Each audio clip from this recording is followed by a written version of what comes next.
હા કોણ? રમેશનું ઘર આ જ છે? હા આજ છે. તમે કોણ? તેનો દોસ્ત છું. ઓહો. રમેશની તબિયત સારી નથી એવું મિત્રોએ કીધું એટલે હું તેને મળવા માટે આવી ગયો. ઓહ અચ્છા એવું છે. અંદર આવો.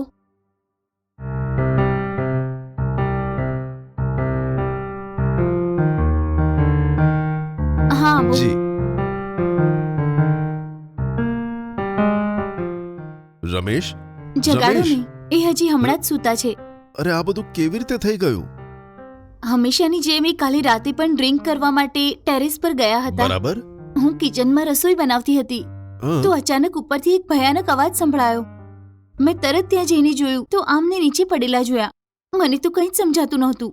ખબર નહોતી પડતી કે શું કરું, તો મેં એમ્બ્યુલન્સમાં કોલ કરીને હોસ્પિટલમાં એડમિટ કરાવ્યા. ડોક્ટરને ચેક કર્યા પછી બેકબોન ફ્રેક્ચર થયું છે એવું કીધું. અરે એની શું જરૂર હતી બોલો? મેં પણ એને કેટલી વાર કીધું કે દારૂ છોડી દે પણ ના. જો સારી ટ્રીટમેન્ટ આપીએ તો તે સારો થઈ જશે એવું ડોક્ટરે કીધું છે કે શું? કીધું છે કે થોડી પોસિબિલિટીઝ છે, પણ એના માટે તો લાખો રૂપિયા ખર્ચો થશે.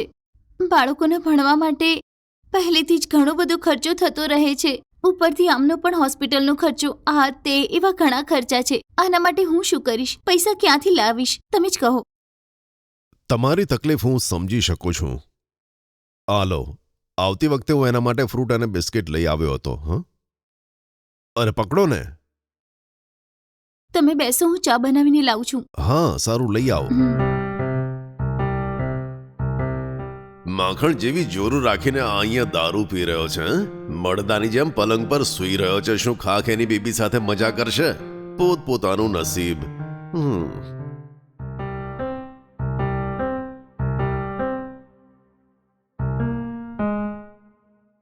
અજી? હા હા આવો ને. અરે ચા બનાવી દીધી? હા તમે બેસો ને, હું 2 મિનિટમાં તૈયાર કરીને લાવું છું. અરે કોઈ જલ્દી નથી, આરામથી બનાવો.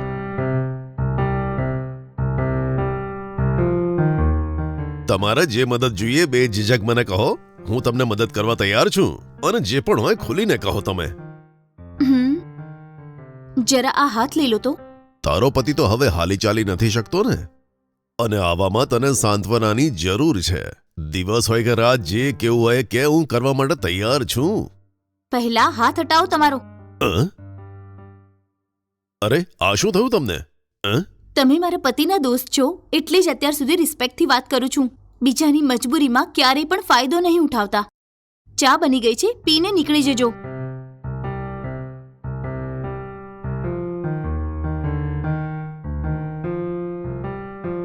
જો કોઈનો પતિ ઠીક ના હોય તો મદદ કરવાના બાને તરત જ મોં ઉઠાવીને ચાલે આવે છે.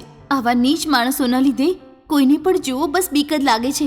ખબર નહીં કેવા લોકો છે. મેડમ? હા મેડમ? હા કોણ?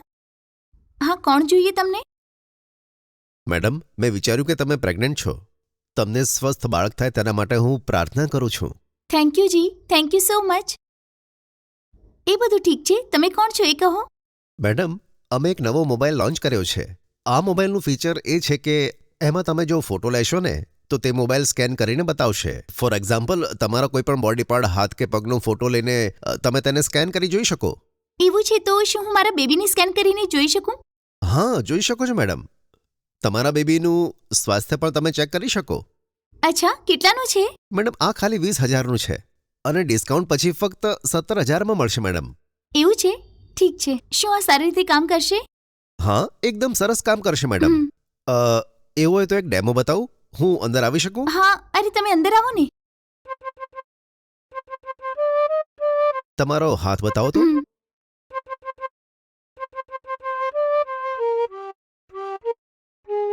આ જુઓ મેડમ, આ રીતે સ્કેન કરશે મેડમ. બેઝિકલી જો કોઈ એક્સિડન્ટમાં તમારું ફ્રેક્ચર થયું હોય તો તમારે હંમેશા હોસ્પિટલે જઈને સ્કેન કરવાની જરૂર નથી. આ મોબાઈલમાં ફોટો લઈને તમને ફ્રેક્ચર છે કે નહીં તે તમે જાણી શકો છો મેડમ, અને તમે બચત કરી શકો છો મેડમ. મને તો આ ફોન બહુ પસંદ છે, પણ 17,000 કંઈ વધારે નથી લાગતા? કંઈ ડિસ્કાઉન્ટ તો કરો ને. સારું મેડમ, તમે આટલી રિક્વેસ્ટ કરો છો તો 15,000 આપી દેજો મેડમ. હા ઠીક છે ભાઈ, હું હમણાં જ પૈસા ગૂગલ પેમાં મોકલું છું. જોઈ લો મળી ગયા કે હા, નહીં. મળી ગયા મેડમ, તમે લઈ લો. Thank you. બેઝિકલી આ નવું મોડેલ છે ને એટલે બોક્સ નથી આવ્યું મેડમ. ડેમો પીસ છે એટલે આટલા સસ્તામાં તમને મળે છે, નહીં તો બહુ કોસ્ટલી છે. Okay, ભાઈ. Thanks madam. થેન્ક મળીએ યુ ત્યારે. Thank you so much. વાવ.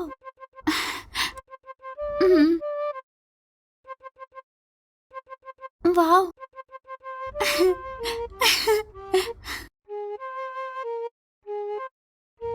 અરે શું કરે છે? હા હે આવો ને. મોબાઈલમાં શું જુએ છે? જુઓ ને, હજી હમણાં જ એક સેલ્સમેન આવીને આ મોબાઈલ આપીને ગયો. આ બહુ જ સ્પેશિયલ મોબાઈલ છે. આ મોબાઈલમાં એક ફોટો પાડીને સ્કેન પણ કરી શકાય છે. તમને એક ફોટો દેખાડું, જુઓ ને. આ જોયું?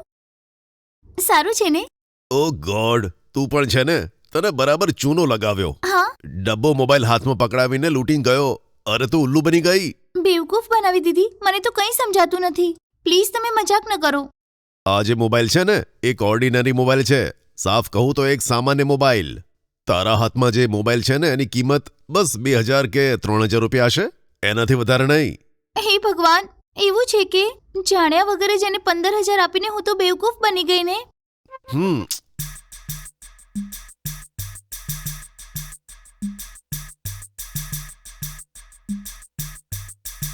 ઓય, આ ફાઇલને એકવાર ચેક કર, સાઇન કર અને મોકલી આપ મને.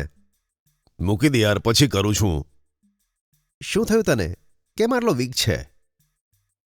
કંઈ નહીં યાર, એક નાની પ્રોબ્લેમ થઈ ગઈ છે.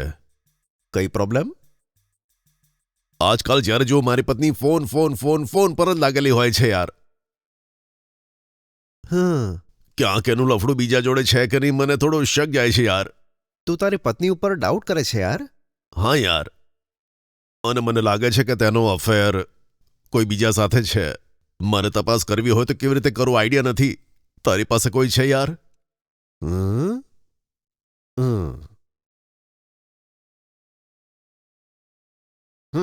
મારી પાસે એક આઈડિયા છે, જો તું કહે તો બતાવું. હા, શું છે બોલ ને. કઈ નહીં યાર, અનનોન નંબરથી તારી વાઈફને આપણે કોલ કરીએ અને તેની સાથે વાત કરીશું. જો એ મારી સાથે વાત કરવાનું પસંદ કરે તો જેવું તું વિચારે છે ને એનું કોઈની સાથે ચક્કર જરૂર હશે. અને જો એ મારી ઉપર ગુસ્સે થઈને તો એની ઉપર સંદેહ કરવાની કોઈ આવશ્યકતા નથી. ઠીક છે? હું અત્યારે કોલ કરીને વાત કરું. ઓકે યાર, સારું. તારો નંબર બોલ. હા, હેલો. હા, કોણ? હલો લક્ષ્મી, હું રમેશ વાત કરું છું, તારો કોલેજ ફ્રેન્ડ. મારું નામ લક્ષ્મી નથી. લાગે છે રોંગ નંબર ડાયલ એક કર્યો. મિનિટ. હલો, ફોન કાપી દીધો યાર. હું ફરી કોલ કરું છું. હમ.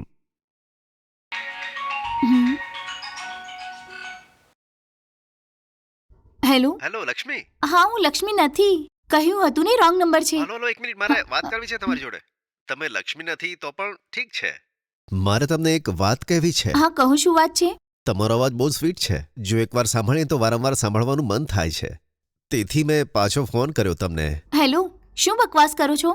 તમારી વાત કે ઠીક નથી લાગતી મને. બીજી વાર ફોન ન કરતા, ઠીક છે? Hello madam. હે, એક ગુસ્સે થાય છે યાર. ઉભો રહે, પાછો ફોન કરું છું.